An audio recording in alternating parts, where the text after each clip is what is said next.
নবী সাল্লাল্লাহু আলাইহি ওয়াসাল্লাম একদিন ঘুম থেকে উঠলেন ভয়ে পেয়ে, আতঙ্কিত হয়ে। নবীজি ভয়ে পেয়ে আতঙ্কিত হয়ে ঘুম থেকে উঠে বলছেন, লা ইলাহা ইল্লাল্লাহ, লা ইলাহা ইল্লাল্লাহ। তখন তার স্ত্রী পাশে যিনি শুয়ে আছেন তিনি বলছেন নবী সাল্লাল্লাহু আলাইহি ওয়াসাল্লাম বলছেন, ওয়াইলুল লিল আরব, ওয়াইলুল লিল আরব মিন শাররি কাদ ইকতারাব। আরব জাতির জন্য ধ্বংস, আরব জাতির জন্য ধ্বংস। কি ভয়ঙ্কর ফিতনা ধেয়ে আসছে ওদের দিকে, কি ভয়ঙ্কর ফিতনা ধেয়ে আসছে। এবং তিনি হাতের ইশারা করে দেখালেন এইভাবে যে আজকে, নবীজি বলছেন 1400 বছর আগের কথা, 1445 বছর আগের কথা, 1445 বছর আগে নবীজি বলেছেন আজকে, ওই সময় আজকে ইয়াজুজ আর মাজুজের যে দেয়ালের কথা মনে আছে? জুলকারনাইনের সময় দেয়াল, এই দেয়াল এতটুকু পরিমাণ খুলে দেয়া হয়েছে, এতটুকু পরিমাণ খুলে দেয়া হয়েছে 1400 কত বছর আগে।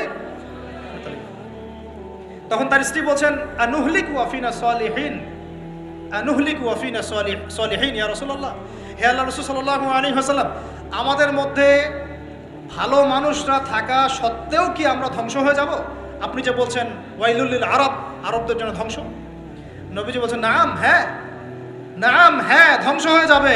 ইযা কাসুরাতিল খাবাস, যখন নগ্নতা, বেহায়াপনা, অশ্লীলতা সমাজে রন্ধ্রে রন্ধ্রে ছড়িয়ে পড়বে, তখন আলেম জালেম সব ধ্বংস হবে। এই হাদিসটা অকাট্য হাদিস বুখারী মুসলিমের, মানে এটা সহি, এটা বিষয়ে কোনো সন্দেহ নেই।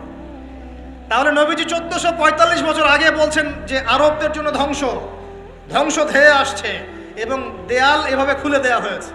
কাদের দেয়াল? ইয়াজুজ আর মাজুজ। আর ইয়াজুজ আর মাজুজের সাথে আরবদের ধ্বংসকে সম্পর্কিত করা হলো না? ইয়াজুজ আর মাজুজের সাথে আরবদের ধ্বংসকে সম্পৃক্ত করা হলো এবং বেহায়াপনাকে সম্পৃক্ত করা হলো, তাই না? বুঝতে পারছেন? আরব জাতির ধ্বংসের সাথে ইয়াজুজ মাজুজকে কানেক্টেড করা হলো এবং অশ্লীলতাকে, কি বলেন, অশ্লীলতাকে কানেক্টেড করা হলো। এখন আপনি চিন্তা করে দেখেন, সারা বিশ্বে পর্নোগ্রাফি কারা ছড়িয়ে দিয়েছে? বলেন দেখি, পর্নোগ্রাফি কি বেহায়াপনা না? সমাজের ইযা কাসুরাতিল খাবার, যখন সমাজের রন্ধ্রে রন্ধ্রে বেহায়াপনা ছড়িয়ে পড়ে নাই? মিলান, হাদিসটা মিলান। সমাজের এই মেয়েদের, এই যে ফ্যামিলিস্ট রেভলিউশন কারা ছড়িয়ে দিয়েছে? ফ্যামিলিস্ট রেভলিউশন কারা ছড়িয়ে দিয়েছে? ওরা। সমাজে মেয়ে ছেলে একসাথে চলবে একই পোশাকে, কারা ছড়িয়ে দিয়েছে? সমাজে মেয়েদের বেপর্দায় চলার এই সংস্কৃতি কারা ছড়িয়ে দিয়েছে? মাদক আর সুদের সংস্কৃতি কারা ছড়িয়ে দিয়েছে? জেনা, ব্যভিচার, পর্নোগ্রাফি, এগুলো কারা ছড়িয়ে দিয়েছে?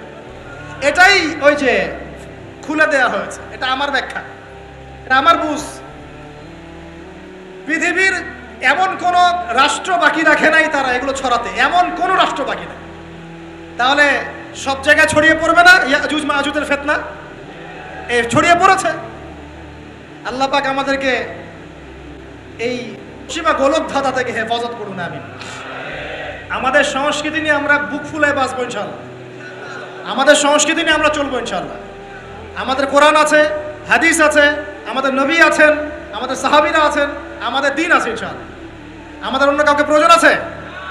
এই যে প্রযুক্তিগত কথাগুলো বললাম, একটু মাথা খাটান, এগুলো আমরাই তৈরি করতে পারবো ইনশাআল্লাহ। সব ঢেলে সাজানো যাবে ইনশাআল্লাহ তাআলা। আল্লাহ পাক আমাদেরকে বোঝার তৌফিক দান করুন। তাহলে 1 নাম্বার কি বলেছিলাম ভাই? ইলম অর্জন। 2 নাম্বার ইলম অনুযায়ী আমল। আর এই আমলটাকে শুধু ব্যক্তি জীবনে না, জীবনের সব ক্ষেত্রে আল্লাহ কবুল করুন। 3 নাম্বার নিজের পরিবারের যত্ন নিন। নিজের ইলম অর্জন করেছেন, আমল করছেন, এখন অনেক বড় বড় কথা অনেকে বলবে, আগে পরিবার ঠিক করেন। আগে কি করবেন? ব্যাস, পরিবার বলতে আপনার স্ত্রী সন্তান। কারণ বাবা মাকে দাওয়াত দেওয়া যাবে, বাবা মাকে গালমন্দ করা যাবে না, বকাঝকা করা যাবে না। বাবা নামাজ পড়েন, আপনি কি মাই দিতে পারবেন? মা নামাজ পড়েন, আপনি কি মাই দিতে পারবেন? পারবেন না।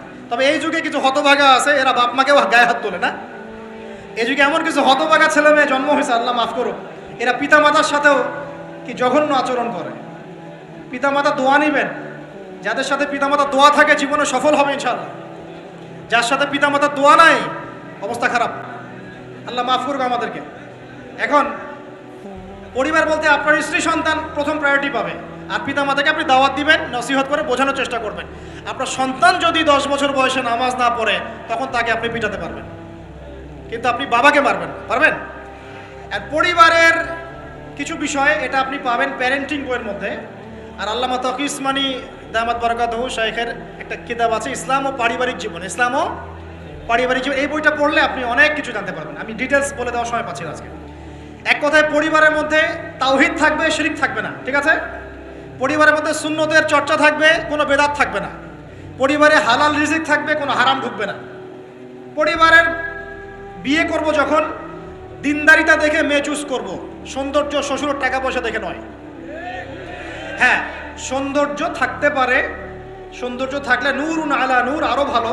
কিন্তু যদি মেয়েটা এই যে আমাদের এখনকার সুন্দরী বলতে আপনারা যাদেরকে বোঝেন, নাম নিচ্ছি না, তাদের মতো সুন্দরী নাও হয়, মন খারাপ করার কিচ্ছু নাই। এগুলো সব আর্টিফিশিয়াল সুন্দর। কি সুন্দর? আসল সৌন্দর্য হচ্ছে কলবে। আসল সৌন্দর্য কোথায়? কলবে। আর তাদের কাছে যা আছে আপনার স্ত্রীর কাছে তাই আছে। এমন এক্সট্রাঅর্ডিনারি কিছু নাই ওদের কাছে। যা আপনার স্ত্রীর কাছে আছে তা তাদের কাছে সেম জিনিস, সেম। এখানে এত বেশি লোভনীয় হওয়ার কিছু নাই। পর্নোগ্রাফি দেখতে দেখতে মানুষের মাথাটা এমন নষ্ট হয়ে গেছে, নিজের স্ত্রীকে এখন আর ভাল লাগে না, মানুষের বউকে ভাল লাগে, তাই না? এটার একমাত্র কারণ পর্নোগ্রাফি দেখা। যারা পর্নোগ্রাফিতে আসক্ত, আল্লাহ পাকের কাছে তওবা করবেন, বের হয়ে আসবেন, নাহলে আপনি জীবনে কখনো সুখী হতে পারবেন না।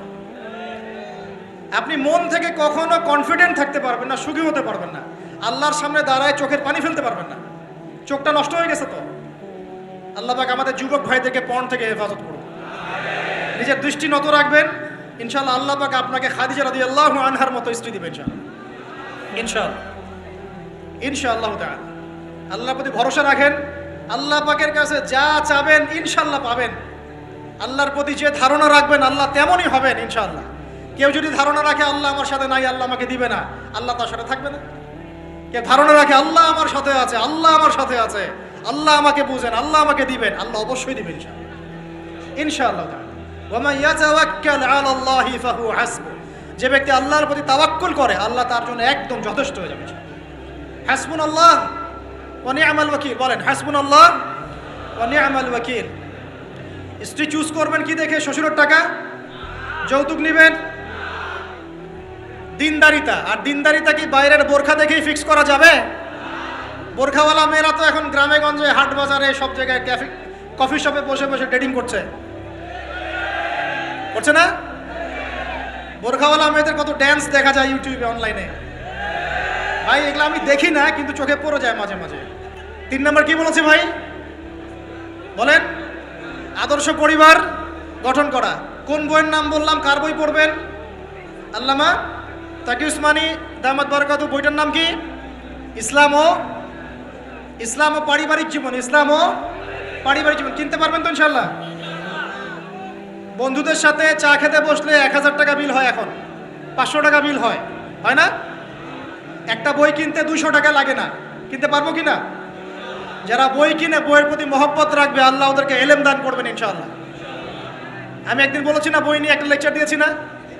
বই কিনতাম টাকা বাঁচিয়ে। বিশ্বাস করেন এখন বই হাদিয়াই পড়ে শেষ করতে পারি না আমরা। হাদিয়ার পর হাদিয়া বই পড়ে আছে বাসা, শেষই করতে পারছি না।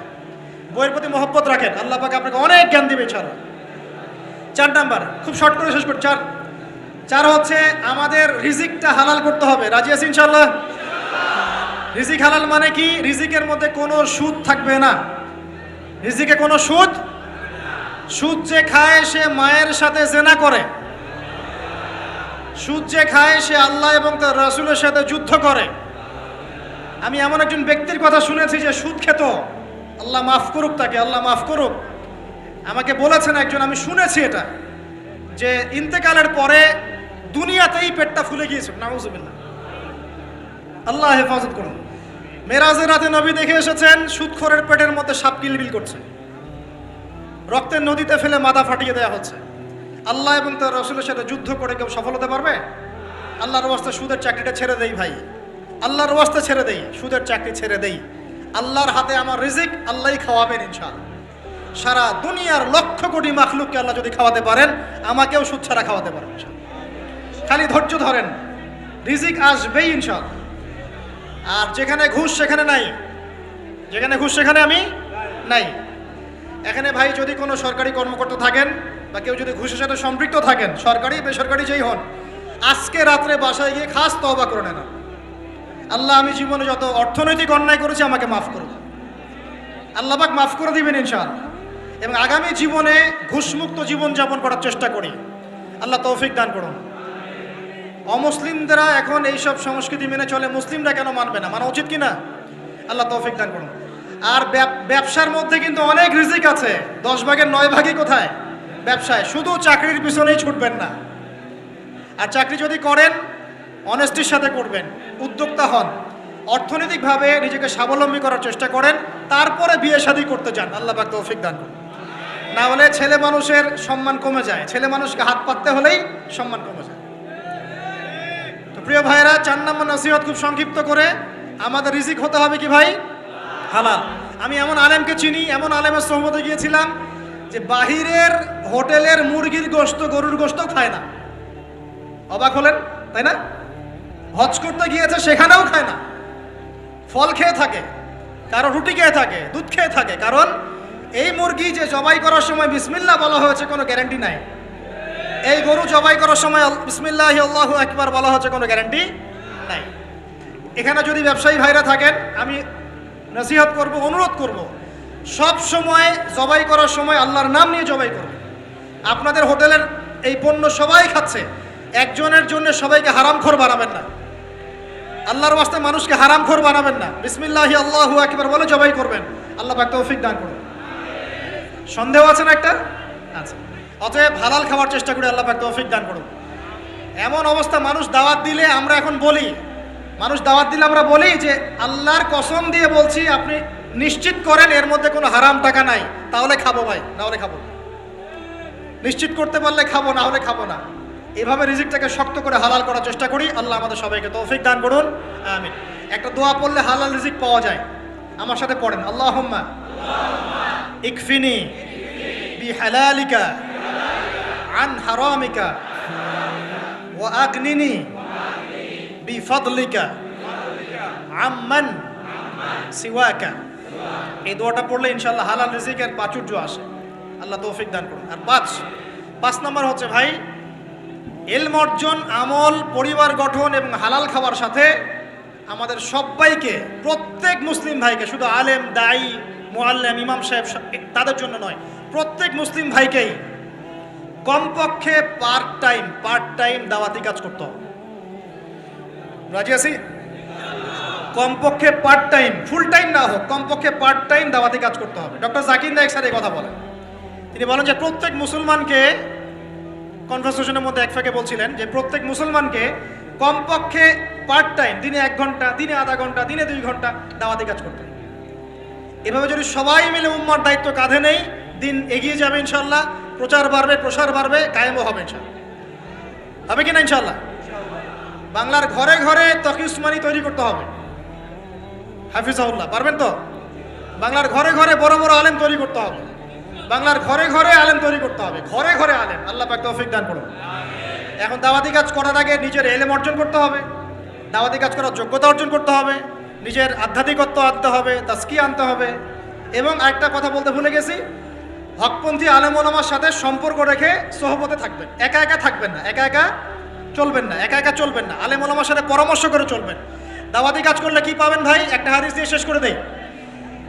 দাওয়াতি কাজ করলে যা পাবেন, নবী সাল্লাল্লাহু আলাইহি ওয়াসাল্লাম বলেছেন, কোন ব্যক্তির দাওয়াতে যত মানুষ এই কল্যাণের পথে আসবে, সমস্ত কল্যাণের একটা অংশ নেকি ওই ব্যক্তি পাবেন। মানে আপনি দাওয়াতি কাজ করছেন, আপনার দাওয়াতি কাজের বদৌলতে যত মানুষ দিনের দিকে আসছে, দিনের বুঝের দিকে আসছে, নামাজ পড়ছে, কোরআন তেলাওয়াত করছে, ইত্যাদি ভালো কাজ করছে, সমস্ত নেক আমলের একটা অংশ আপনার আমল নামায় অটোমেটিক যোগ হবে ইনশাআল্লাহ। খুশি হন নাই?